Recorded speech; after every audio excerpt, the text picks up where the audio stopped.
वैभव की बहन बता रही है कि शुरू में भाई की नमाज पढ़ने की इस तरह की हरकतें करता था तो उन्हें लगता था कि भाई कोई एक्सरसाइज कर रहा है, लेकिन उन्हें सदमा तब लगा जब उन्होंने उसके कमरे में रखी एक कॉपी में मुस्लिम धर्म के संबंध में तमाम जानकारियां देखी। ऑनलाइन गेम के जरिए किस तरीके से नाबालिग बच्चों का ब्रेन वॉश किया जा रहा है, उन्हें उकसाया जा रहा है कि वो इस्लाम मजहब कबूल करे। पुलिस के अनुसार अब तक 4 ऐसे नाबालिग लड़कों की पहचान हो चुकी है जिन्हें ऑनलाइन गेम के जरिए इस्लाम कबूल करवाया गया। दिल्ली एनसीआर में गाजियाबाद के जिन 2 नाबालिग लड़कों को मजहब कबूल करवाया गया है उनमें से एक जैन धर्म का है तो एक हिंदू धर्म का है।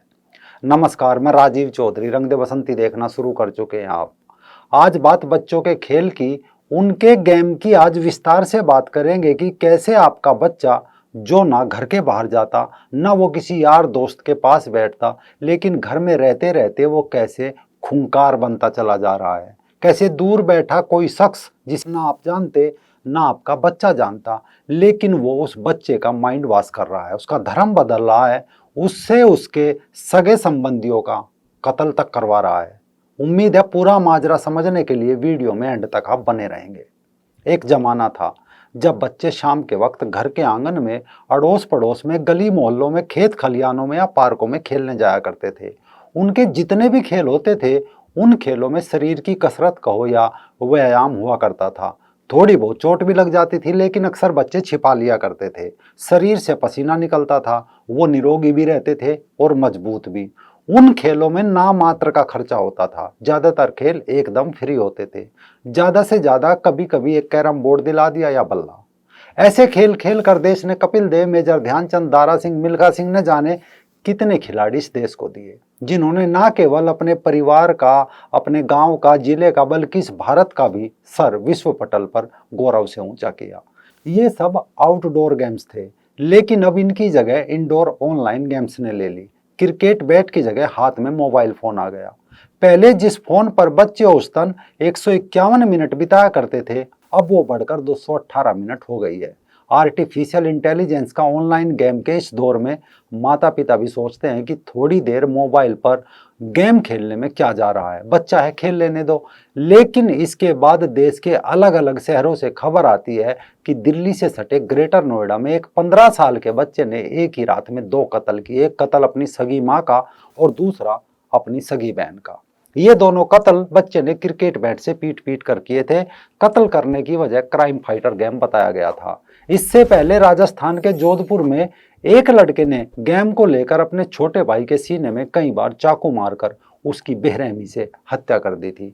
तो लखनऊ में ऑनलाइन गेम के चक्कर में एक 16 साल के नाबालिग लड़के ने ऑनलाइन गेम खेलने से मना करने पर अपनी मां की गोली मारकर हत्या कर दी थी। बच्चे का माइंड वॉश इस कदर किया गया था कि मां के कत्ल के बाद 3 दिनों तक वो गेम खेलता रहा। इसके अलावा जोधपुर के लूनी में 9वीं कक्षा का छात्र ऑनलाइन गेम में 40,000 रुपये हार गया। इसके बाद उसने खुदकुशी कर ली। घर से निकलने पर इस छात्र का शव एक मंदिर की पानी की टंकी में मिला था। मध्य प्रदेश के सागर में 12 साल के बच्चे ने फांसी लगाकर आत्महत्या कर ली। दरअसल पिता ने बच्चे का फोन छीन लिया था क्योंकि वो जरूरत से ज्यादा फोन स्क्रीन पर अपना समय दे रहा था। इसी तरह छतरपुर में 13 साल के बच्चे ने सिर्फ इसलिए आत्महत्या कर ली क्योंकि ऑनलाइन गेमिंग में उसने 40,000 रुपये गवा दिए थे। ऑनलाइन गेम में पैसा लगाने के चक्कर में नाबालिग चचेरे भाई ने एक बच्चे की गला दबाकर हत्या कर दी थी। हत्या के बाद शव को जमीन में भी दफना दिया था। ऐसे एक दो नहीं, अनेक घटनाएं आपको मिल जाएगी। लेकिन अब तो गजब हो रहा है कि बच्चे का ब्रेन वॉश करके उन्हें जिहादी भी बना जा रहा है। ये कुछ इस तरह होता है कि अधिकांश गेम में कई ऐसे हथियार होते हैं जिनकी मदद से बच्चों को अपने दुश्मनों को खत्म करके गेम खत्म करना होता है। इस गेम के पहले स्टेप में जब यूजर रजिस्ट्रेशन होता है तो इसके बाद वो गेम खेलने लगता है।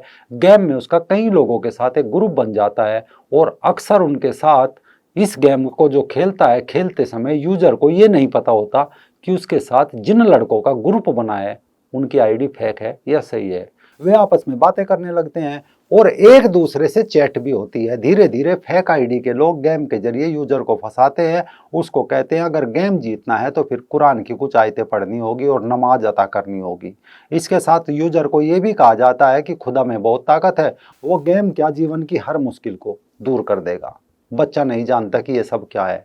उसे गेम जीतना होता है, वो उस गेम को जीतने के लिए कुछ भी करने का जतन करने लगता है। वो नमाज भी पढ़ता है, वो मस्जिद भी जाने लगता है, वो कलमा भी पढ़ने लगता है। लोगों को लगता है उनका बच्चा गेम खेल रहा है, लेकिन उन्हें नहीं पता होता कि उनके बच्चे के दिमाग से कोई और खेल रहा है। कोरोना काल में हर बच्चे को चूंकि ऑनलाइन पढ़ाई करनी थी, तो जैसे तैसे परिवारों ने बच्चों के लिए स्मार्टफोन का जुगाड़ कर दिया। अब इस स्मार्टफोन के जरिए मजहब में सबके घरों तक को या दिमाग तक पहुंचाने का ऑनलाइन गेम के माध्यम से एक जिहाद चला जा रहा है। इसके तहत पहले बच्चों को गेम की लत लगाई जाती है। जब लत लग जाती है और गेम में वो लेवल पर जीतता चला जाता है तो उसको हराया जाता है। ये हार बच्चे को पचती नहीं, तो बताया जाता है कुरान की आयतें पढ़ोगे तो जीत मिलेगी। कुरान की आयतें पढ़ने से बच्चे को योजनाबद्ध तरीके से जिताया जाता है, जिससे बच्चे का मजहब की ओर थोड़ा बहुत झुकाव होने लगता है। ये थोड़ा बहुत झुकाव ही जिहाद चलाने की पहली सफलता होती है। वो बच्चों के दिन में 5 बार की नमाज पढ़ने की आदत लगा देते हैं। धीरे धीरे उनको जाकिर नायक और उस जैसे कट्टरपंथियों के वीडियो भेजे जाते हैं, जिससे कि बच्चा इस्लाम को अपनाने के लिए प्रेरित हो। अचानक से घर में बैठा बच्चा जब नमाज पढ़ने लगता है या हर बात में अल्लाह का शुक्रिया अदा करने लगता है, तब जाकर घर वालों का माथा ठनकता है, लेकिन तब तक देर हो चुकी होती है। ये मात्र कोई अफवाह नहीं है, इस हफ्ते की खबर है। पता नहीं कितने लोगों ने पढ़ी होगी कि देहरादून के डोईवाला क्षेत्र में रहने वाले वैभव को किस तरह से मुस्लिम धर्म के लिए प्रेरित किया गया।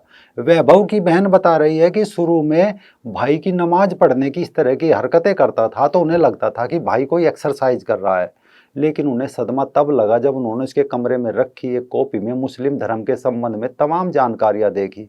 वैभव को उर्दू के साथ फारसी भाषा भी घर पर रहकर ही सिखा दी। घर में ही रहकर नमाज पढ़ने के साथ साथ विभिन्न आयतें लिखकर दीवारों पर चिपकाने लगा।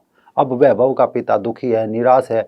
अपने इकलौते बेटे का इस तरह से बदलता रूप देखकर बीमारी से जूझ रहा बूढ़ा पिता भी मायूस नजर आ रहा है, और उसने अन्य लोगों से अपील की है कि वो अपने बच्चों को लेकर पूरी तरह सावधानी बरते, उनका ध्यान रखे, नजर रखे कि पढ़ाई के नाम पर या गेम के नाम पर कोई उनका माइंड वॉश तो नहीं कर रहा है। जहां तक इस गेम जिहाद की बात है तो गाजियाबाद पुलिस ने धर्मांतरण विरोधी कानून के तहत प्राथमिकी दर्ज किए जाने के बाद कुछ दिनों बाद एक मौलवी व एक अन्य व्यक्ति को गिरफ्तार किया है। आरोपी मौलवी ने पुलिस के सामने कबूल किया कि वो भोले भाले नाबालिग बच्चों को विवादास्पद इस्लामिक उपदेशक जाकिर नायक के पुराने वीडियो दिखाता था। इस मामले में अभी तक एक आरोपी फरार भी बताया जा रहा है। पुलिस को इन लोगों के बैंक खातों से लाखों रुपए के संदिग्ध लेन देन की सूचना भी मिली है, जिसकी विस्तृत जानकारी अभी जुटाई जा रही है। शुरुआत में मामला जहां 4-5 नाबालिगों के धर्मांतरण का लग रहा था, उसके संदर्भ में अब बताया जा रहा है कि यह संख्या 300-400 इससे अधिक भी हो सकती है। केवल इतना भर नहीं, इस गेम जिहाद के आर्थिक आंकड़े अगर आप देखें तो कहानी कुछ और ही बयां कर रहे हैं।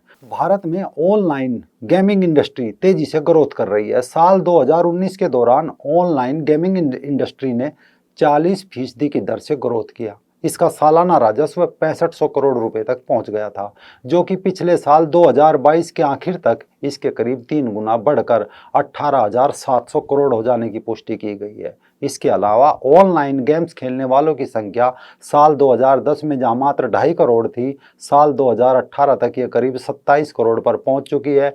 पिछले साल 2022 के अंत तक ये आंकड़ा 51 करोड़ पार करने का था।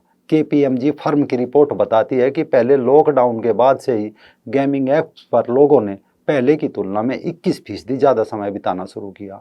इस ग्रोथ रेट को देखकर अंदाजा लगाया जा सकता है कि बच्चों के बीच ऑनलाइन गेम्स का क्रेज किस कदर है। इंटरनेट और मोबाइल एसोसिएशन ऑफ इंडिया के अनुसार भारत में 40% हार्डकोर गेमर्स हर महीने औसतन 230 रुपये भुगतान कर रहे हैं। इसके अलावा गेमिंग से जुड़े मोबाइल ऐप डाउनलोड में 50% की वृद्धि हो रही है। यूजर इंगेजमेंट भी 20% बढ़ा है। सोचिए 18,700 करोड़ किसकी जेब से जा रहे हैं। इतने रुपए देकर बच्चा सीख क्या रहा है? चोरी करना, कत्ल करना, धर्म परिवर्तन करना। पिछले दिनों की तो खबर थी कि पंजाब में एक 17 साल के युवक ने पबजी खेलने के लिए पिता के अकाउंट से 16 लाख रुपए निकाले। इसी तरह माहौली में अपने दादा के बैंक अकाउंट से एक बच्चे ने 2 लाख रुपए निकालकर ऑनलाइन गेम में लगा दिए। इससे साफ होता है कि अगर बच्चा हर वक्त हाथ में मोबाइल लिए दिखे तो समझ जाइए कि वो गेम्स की गिरफ्त में है। यदि ऐसा है तो उसका स्वभाव भी आक्रामक नजर आने लगेगा। यदि आप उसे गेम छोड़ने की बात कहेंगे तो वो आप पर अपना गुस्सा निकालेगा, चिल्लाने लगेगा। बच्चा छोटा है तो रोएगा। कई बार इस लत से शिकार बच्चे अपनी दुनिया में मस्त रहते हैं, उनके लिए बाहर की दुनिया का कोई मतलब नहीं होता।